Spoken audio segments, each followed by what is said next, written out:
Karl, we don't do advertising on this channel. Oh shit, I was just thirsty. Perfect, let's go. Wayne Gretzky, aka the owner of the world's largest sport penis, is widely considered to be one of the finest hockey players to have ever lived. Wayne Gretzky, the Great One, transcended accolades achieved on the ice to become a cultural icon with an immeasurable impact on hockey. The owner of more records than a disco-themed supervillain and a towering, near-mythical figure in the world of ice hockey, Wayne Gretzky almost gave up the sport for good because he was so sick of other kids' parents booing him at hockey games. I know that Gretzky was fantastic when he was an adult, but was he really that good as a kid? Yes, he was. He was considered to be a veritable hockey prodigy as a child, as evidenced by the fact he literally learned to skate before he could walk properly. And he reportedly scored his first ever hockey goal at age 2, an age when most kids can barely not shit their pants. And he's dancing around on the ice just like slap-shotting hockey pucks into the back of like a makeshift goal on like a frozen lake. I imagine him looking like Bryan Cranston when he was skating around.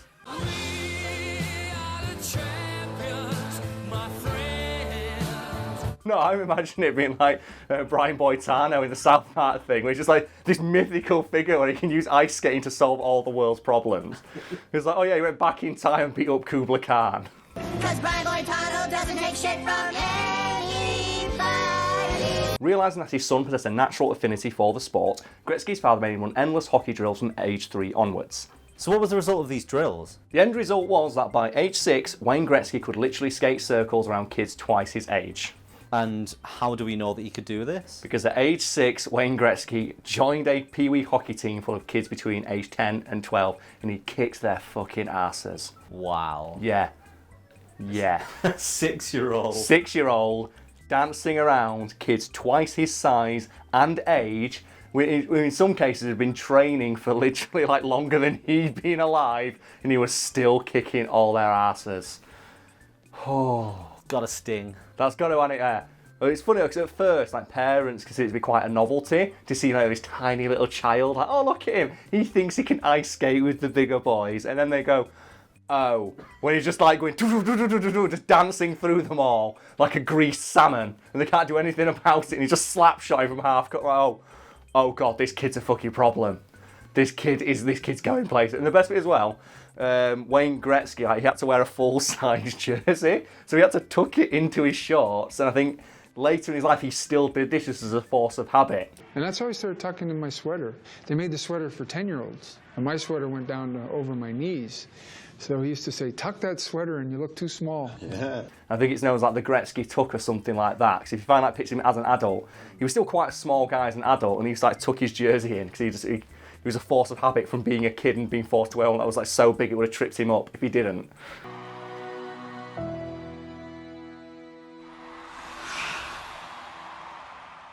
It's like, that's like getting styled on by a kid like that. That's just embarrassing. It's like, what sport would that be worse at? 'Cause I'm thinking basketball. Like, if a kid half your size starts dunking on kids, it's like, oh yeah, he was raised by kangaroos from age 3 onwards. Although initially parents found the image of Gretzky's tiny boy body flitting about the ice scoring goals quite funny, the novelty eventually wore off and amusement turned to resentment. I became a little bit of a small celebrity in a small town. There became no in-between for people. Either they loved me or they hated me, or they're envious or disliked me. What was these parents' problem with Gretzky? The main issue was that he was just so good that he made their kids look really shit at hockey. And as anyone in the audience will know, parents who have like kids who are enrolled in sports are the fucking worst when it comes to this, because their little angel has to be front and centre at all times, and they have to be the ones who get all the attention. The problem is it's hard for your kids to get, like, you know, any attention or, you know, any heat whatsoever when there's a kid half their size and age just styling on them constantly and scoring endless goals. So eventually those parents had to take their frustrations out on Gretzky. What do these parents do?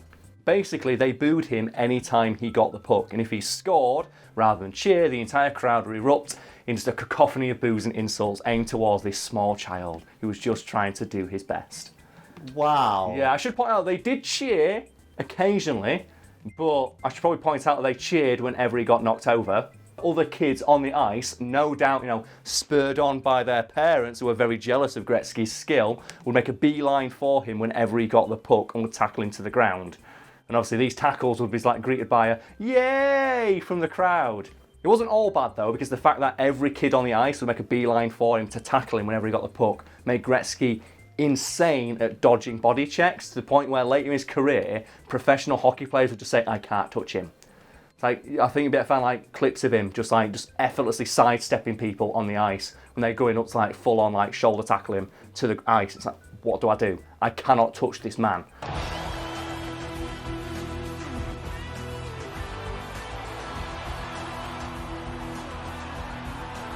So that's probably a skill he honed as a child, when people literally twice his size and age being spurred on by like screaming parents were trying to body check into the ice and just like flying ice skate kicking to the ground. So yeah, it all came good in the end, because by the end of like, you know, his tenure as like a small boy with a target on his back, Gretzky was almost untouchable as an ice skater. I feel at this point we need to reiterate that while all this was happening to Gretzky, he was 6 fucking years old. So yeah, if you've ever wondered what pure distilled inadequacy looks like, it probably looks exactly like a parent screaming at a small child being knocked to the ice at a pee-wee hockey game.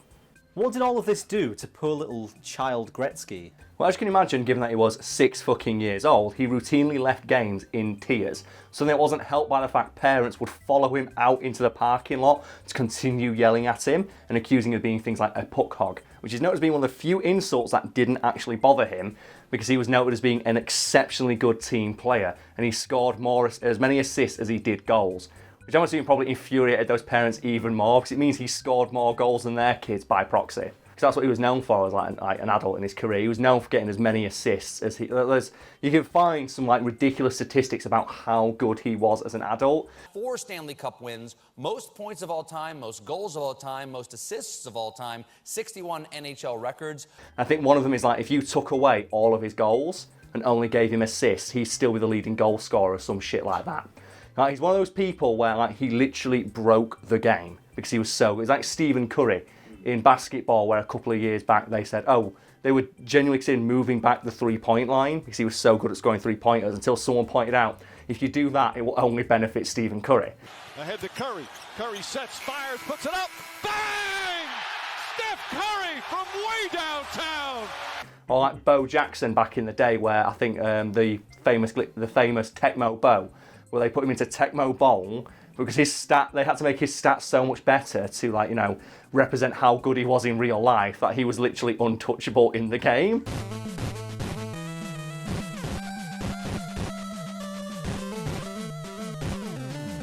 I love that.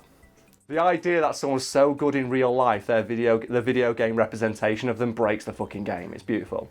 That must be an ego boost and a half, that, innit? It's like, you're so good that we have to change your stats in the game, because otherwise people can't play any other team but the one you're on.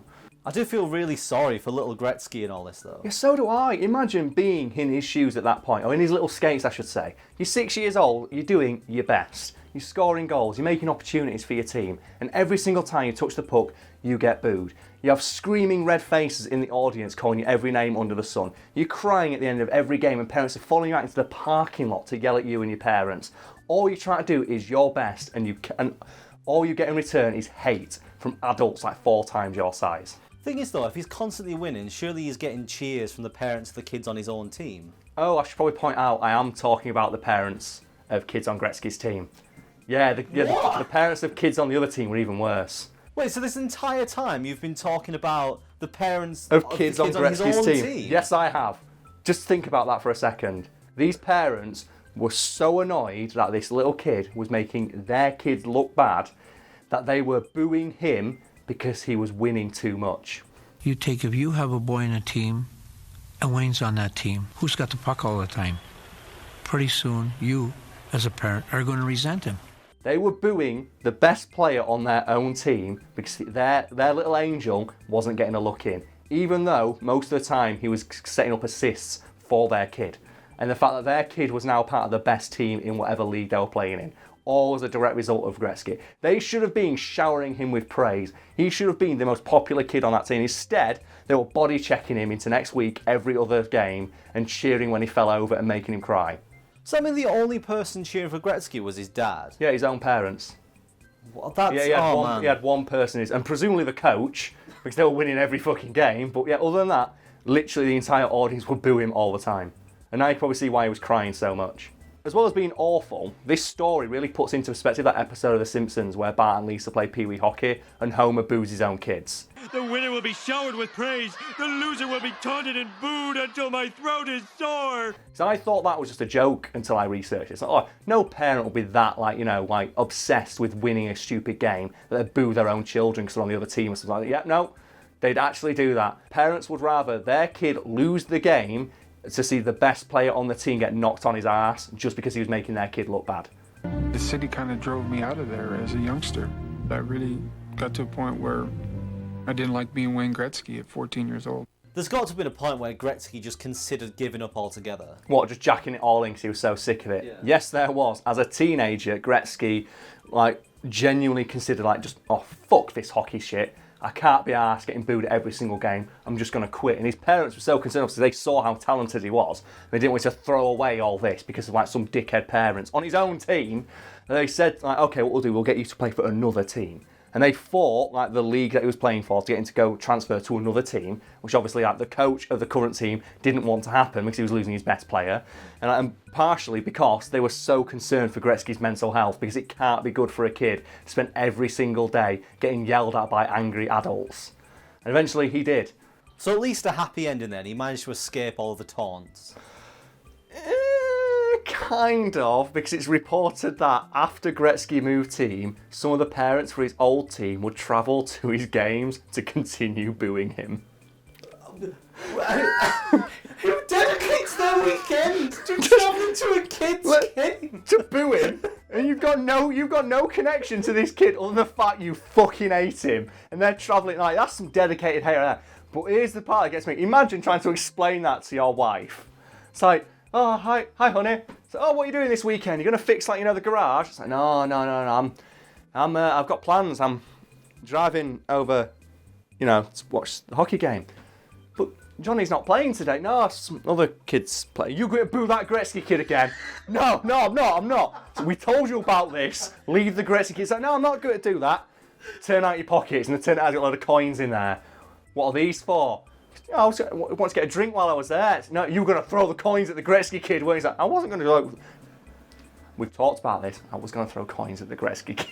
It's like, what a sad act. Imagine having so little in your life. You genuinely think that's a good idea. It's like, you can understand it to a degree. When they're at the game and there's some kid making their kid look shit. You can understand the parental instinct of, come on now. And you can maybe understand them getting a little bit heated, although it is a bit dickish still to follow him out to the parking lot and that sort of shit. But to actively go out of your way to travel, sometimes many, many miles, just to sit in the audience and boo every time he got the puck. Christ. Jeez. We can only hope that those parents feel pretty shitty today, given that they were basically trying to discourage the future god of the entire sport from showing us lowly mortals how robots will play ice hockey in the future. I actually can't believe just the level of pettiness and jealousy from those parents. Oh, it's unbelievable, isn't it? It's how empty does your life have to be that you genuinely consider booing a small child to be something that makes you feel better about your life? It's insane. I don't think I could top it. Have you got a story that could top it? Not top it, but there has been a story that's been percolating in my mind since we've been speaking about how petty these people are. Of a time on Facebook, when Facebook was just something people did for fun and not went on to make themselves actively feel worse. But there was a girl that I kind of knew, and we all know this person. I'm going to describe them. They were the kind of person who posts a selfie and deleted it if he didn't get enough likes quick enough. That kind of person where they have to be the centre of attention at all times. Always look at me. At the house parties, they always had to be if there were, people aren't paying attention to me for long enough, they have to stumble in, whoa, I'm so wasted, guys. I can't believe how drunk I am. So they've had 3 wickets. And they posted, and it's probably the finest burn I have ever witnessed on Facebook, where she posted, she did a vague status, obviously hoping to, elicit some sympathy, where she put, I fucking hate rumours. And just put that in a ... We've already talked about this. Have we? Yeah. Have we? In the, which one was it? It's the one where we talked about the worst burns. Oh. We told the story. All right, let's not tell the end of this story then. You know what, I'm done. Let's go. That's it, that's the one. That's the one. because do you know what the best bit is? Do you know what the best bit is? How many people are now going to be complaining in the comments that we don't tell the end of the story so they've not watched that video? And you know what? That's a meta example of the level of pettiness we're talking about. It's now people are going to yell at me on Twitter about not hearing the end of that story. Am I putting this bit in? Yeah. All right. Okay, bye.